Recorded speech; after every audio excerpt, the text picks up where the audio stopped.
练瑜伽吧，大家都能理解，但是琳达明明没有怀孕，还老爱练产前瑜伽，这就让众人有些不解了。琳达表示，这你们就不懂了吧，这款能让自己的骨盆保持活力。吉恩希望老妈完成骨盆抛光之后，帮自己检查一下数学作业。琳达看了一眼儿子的作业，除了一个大机器人，什么都没有。吉恩强词夺理道：“有谁比机器人更擅长数学？他们就是由数学创造出来的，好不好？”旁边小女儿路易斯也有求于母亲，希望她能提醒自己一下巴黎的彩虹结局是怎样的。路易斯自然是没有看过的，她对这本书的认知全来自于母亲的睡前故事时间，就连大女儿的日记都满是琳达亲手写的梦境。鲍勃看到老婆忙上忙下，提醒他不能总是帮助孩子们做作业，这样只会揠苗助长，适得其反。说起梦境，琳达一下想起自己昨晚又梦到了自己在给吉恩喂奶，说不通。鲍勃决定来到汉堡店和基友唠嗑，正好自己新买了冰淇淋机，有这等力气，夏天一到，钱不得赚到手抽筋，到时候全镇人都来汉堡店买冰淇淋，发家致富就靠这台小小机器了。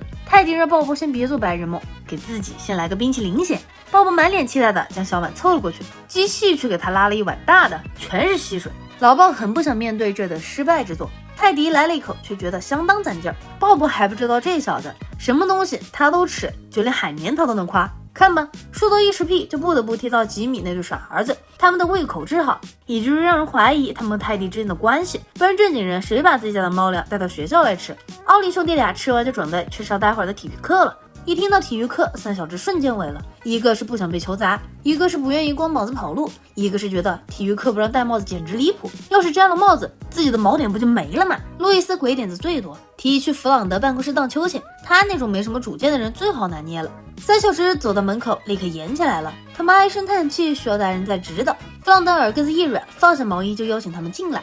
听到孩子们对体育课不满，弗朗德只能劝他们，体育课是上头规定的，为了青少年的身体好，不可能不让他们上。路易斯脑瓜子一转，如果是自主学习体育相关活动呢？比如游泳，蒂娜觉得有点弱智了，花样游泳如何？弗朗德觉得自主学习完全可以，如果提出来了，校长肯定也喜欢。不过自主学习需要一个成年人来负责监督，这还不简单。三人一出门就把老妈的名字写了上去。路易斯询问老姐为什么要选花样游泳，其实理由很简单，妈妈喜欢。上次奥运会，她可是严格要求大家任何事都同步。值得庆幸的是，他们三个不用上体育课了。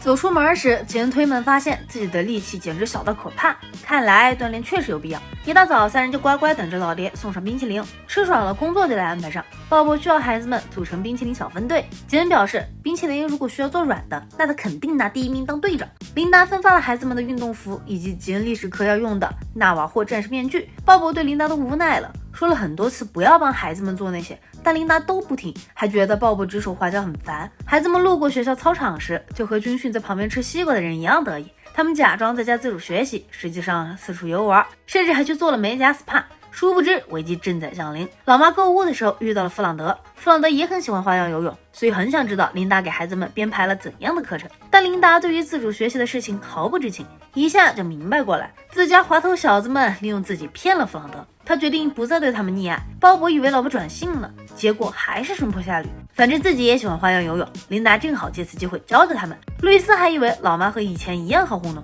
却完全没想到自己老妈来真的，还给吉恩也搞了套女士泳衣。目的嘛，自然是为了统一。路易斯属于是见招拆招，既然老妈喜欢花游，那就让她好好表现一下。果不其然，沉浸在游泳中的老妈全程都只顾着展示技能了，没想到让孩子们下水。与此同时，鲍勃这边忙得双脚都不沾地儿了。泰迪还要来挑事儿，说冰淇淋太凉了，自己想打热了吃。鲍勃看在朋友一场，老实帮泰迪打热了冰淇淋，时刻询问老鲍，巧克力冰淇淋可以试吃不？脂肪百分比是多少？鲍勃那白眼都要翻上天了。咱们是汉堡店，不是实验室哈。旁边的泰迪还在瞎起哄，提议两位女士尝试一下融化的巧克力冰淇淋。鲍勃忙得连牛排都尖叫了。琳达这才带着孩子们回来，鲍勃正好将气撒在了他们身上，毕竟一个人无法兼顾两个职位，总得有人来帮自己做冰淇淋吧，还是融化那种。本来就有点崩溃的鲍勃，在听说今天孩子们根本没下水之后，更是瞠目结舌，自己这一辈子都在为孩子付出的老婆，又一次被孩子们耍了。他们压根就没有想过要运动，一边教育老婆，鲍勃一边给客人递了试吃装，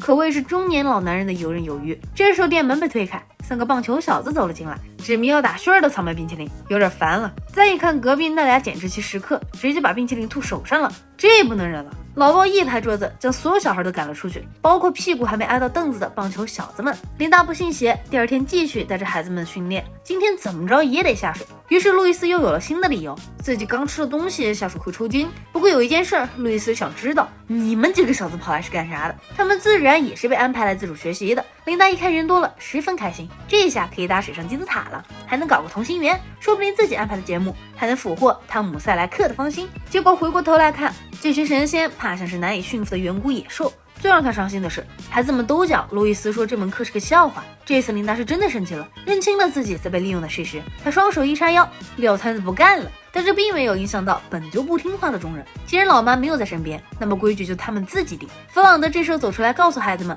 自己利用关系发了几封语音邮件。于是下午的校长将要带着学校的董事会去游泳池观看他们的花样游泳表演，还要安排一个评分席。一听这个，众人背后一凉，路易斯立刻狡辩，自主学习的全部意义在于不让别人来评判。弗朗德是一个一板一眼的人，认为人的一生都得靠评分活着，从出生到入土，他用自己的要求去规定孩子们，做不出完美的剪刀式蹬腿和完美托举，就等着去上暑假班吧。这一头，琳达一边喝咖啡一边锐评，自己再也不会帮那群熊孩子了，得让他们自己学会用翅膀飞翔。要是失败了，那也是他们自己的事儿。鲍勃很乐意看到老婆醒悟，现在就是手把手教他使用冰淇淋机的时候。这一瞬间，做冰淇淋似乎都成了两人的情绪。琳达真不介意和鲍勃以及汤姆来一场浪漫三人行，还没来得及展开想象，孩子们破门而入，请求老妈的帮助。面对3个孩子的假笑，琳达一下就心软了。但是她早说了，自己要做一个心狠的人，不帮他们，不纵容他们，才是在帮他们。鲍勃听到妻子这么说，很满意。结果一听孩子们要是拉胯了，暑假要去暑期班，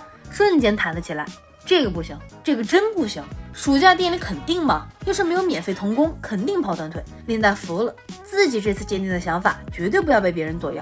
要是怕，就自己去帮他们，自己绝对不帮忙。想了想那些成人的时刻，鲍勃决定赶鸭子上架，不会也要去帮一下孩子们。几个小时后，大家来到了游泳馆。弗朗德谄媚的搀扶着校长坐到了凳子上，接着开始侃侃而谈。鲍勃觉得大家随便用几个花式糊弄过去就行了。路易斯心里还是没底儿，一场意外误报的火警让他有了灵感，将爽身粉撒到了老哥身上。本以为这招可以制造混乱，结果却被一眼看穿了。完蛋！路易斯绞尽脑汁又想了个奇招，往池子里投便便。管理员只能将池子里的水清空，校长被折腾的已经不想再等了。弗朗德慌张地告诉他，大家还能在没水的池子里表演。没办法，大家只能照做，一个个像翻不过来的王八一样手舞足蹈。这时只听一声哨响，装备齐全的琳达出现在了门口。她可以放弃孩子们不管，但她不能忍受大家侮辱自己最爱的花样游泳。站在岸边的她指导着大家的动作，虽然依旧如同分娩的水獭一样，但至少完美完成了剪刀式蹬腿和托举。可惜最后董事会还是取消了自主学习，不过逃过了暑假班就算赚。路易斯很抱歉大家利用了母亲无条件的付出，琳达早就不气了，因为她放弃当教练的原因是因为她永远不会放弃当大家的妈妈。大家起身回家，准备吃2个冰淇淋犒劳自己。总之D家的成绩已经非常不错了。以上就是本期的全部内容，这里是草泥妮影院，感谢各位朋友的关注和支持，细视频，我们再见。